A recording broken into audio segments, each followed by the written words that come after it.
Imagine a city suddenly gripped by a strange and terrifying phenomenon. People dancing in the streets, and they cannot stop. Hours pass, days, and some dance themselves to death. Unbelievable? Yet this really happened.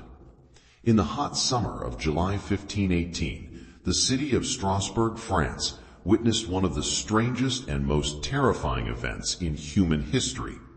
Imagine people dancing in the streets, day and night, unable to stop, even as their bodies gave out.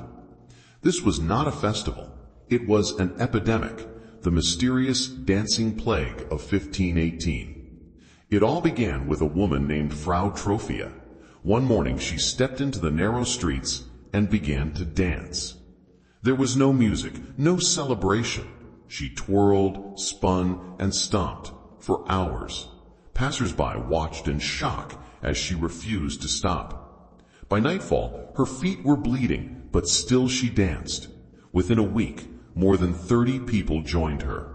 Within a month, the number had grown to over 400 men, women, and even children, dancing uncontrollably in the blazing summer heat. They danced until their legs gave out, until their hearts raced beyond control. Many collapsed from exhaustion. Some suffered heart attacks or strokes. And yet, the dancing continued.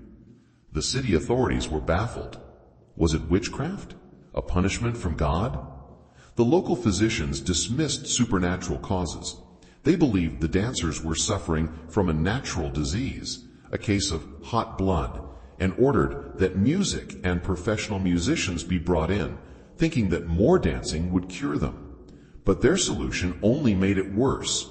Fiddlers played, drums pounded, and the dancers kept going, some for days, without food or rest. Historians still debate what caused the dancing plague.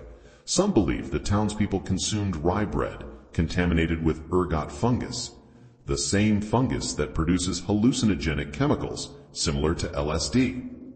Others think it was mass hysteria, a psychological reaction to famine, disease, and the crushing stress of the era. Religious explanations linked it to Saint Vitus, the patron saint of dance and epilepsy, believing it was a curse. By late summer, the plague finally began to fade.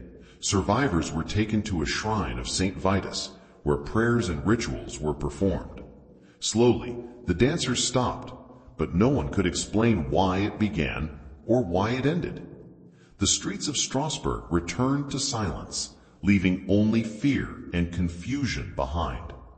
More than 500 years later, the dancing plague of 1518 remains history's greatest medical and psychological mysteries.